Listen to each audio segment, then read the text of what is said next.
我现在后面那个就是台北车站，然后这一条是中山北路，然后这里就是忠孝东路的起点。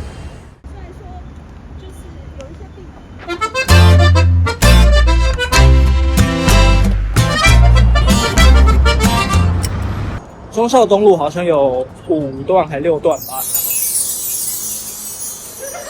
我以为6段就已经结束，怎么还有7段呢、啊？忠孝东路到底有几段？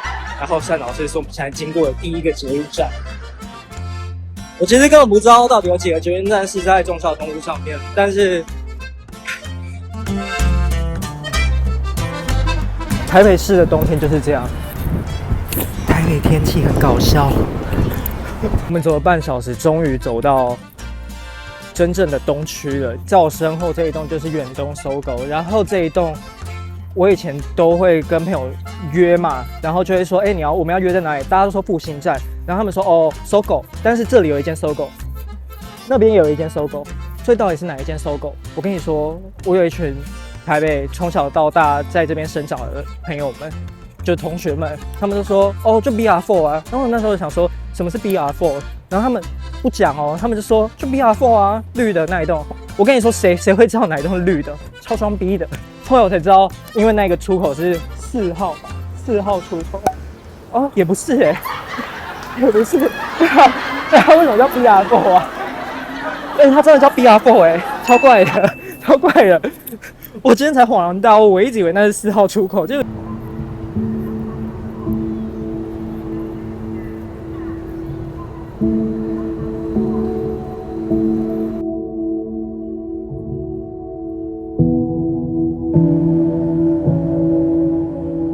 为什么忠孝东路要走9遍？在多年后，那个作词的老师有接受访问，他就说，因为你要走完忠孝东路，你不能走太少遍，太少遍没有那个感觉。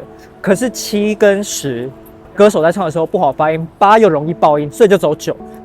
其实就是经过精心设计，让歌手好唱，然后也有这个感觉说哦，很刻骨铭心的感觉。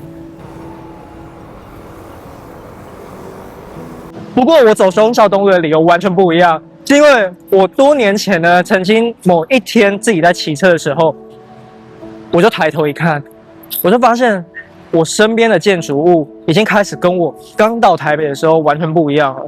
那时候很多建筑开始在拉皮、清洗外墙，做一些改造、改建的工作，然后附近也开始慢慢有都更，也开始增加一些绿化的设施在这条路上。然后我就抬头看这一些建筑物的时候，就觉得。哇塞！其实我也才刚到台北没有多久，怎么一下子景物已经不依旧，物是也人非，就是有这种感觉，就是想说，哇塞，才短短几年，你也好像经历了蛮多东西。然后后来呢，我就在我的 IG 上，时不时就会发一些建筑物的照片，然后我就会 hashtag 拉皮拉皮观察家。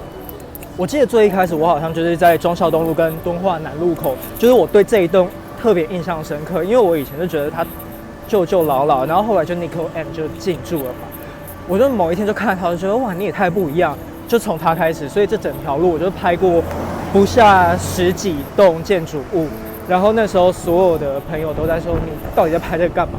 我跟你说，我也不知道我在干嘛，我就只是觉得很有趣。我之前在当编辑的时候，其实这个题目就一直放在我的心里。不过我那时候从娱乐写到生活，最后转到时尚，这个东西也不太像是时尚杂志会去讨论的东西，所以就一直没有机会。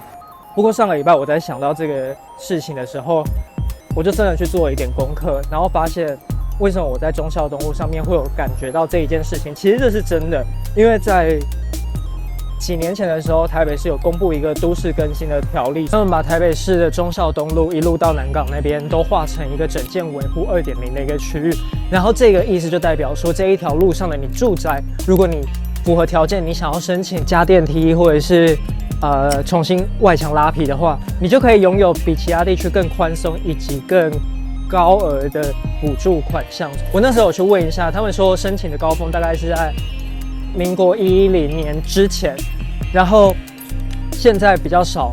一方面可能跟政府最近更大力推行都更有关系，就是都更的条件已经没有像以前那么严格了。如果你是在这条路上，然后你的屋龄还没有到可以都更的年限的话，其实这是一个很棒的一个机会，因为相较于其他地区，在忠孝东路上，你就是拥有更大的资源可以去运用。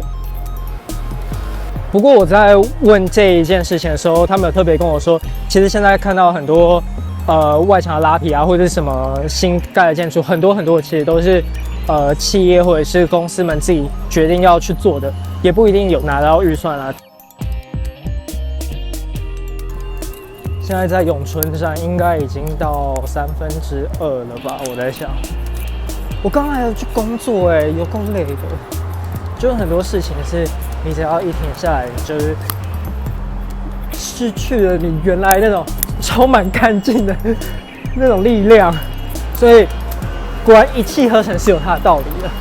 好累，我刚刚真的差点就是要跳上那个捷运说，哦，好，这样明天再穿这件衣服，假装就是在一个新的一天再重新拍。但想说不行，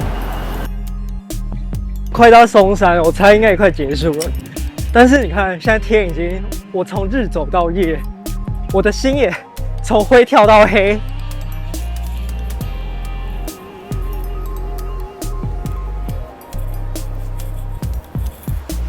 这里是哪里啊？我以为6段就已经结束，怎么还有7段呢？刚刚是昆阳，所以应该快要到南港车站。我猜最后应该会停在南港展览馆。现在已经走了，我刚刚看了，我们现在已经走了2个小时又15分钟。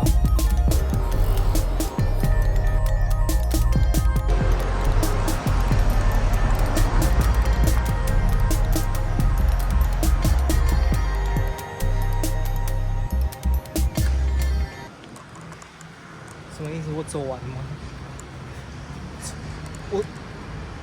我该不会走完了吧？好像是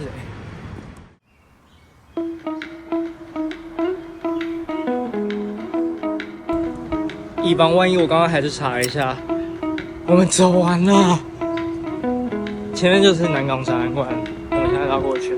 所以忠孝东路最后的一个捷运站点不是南港展览馆，是南港站。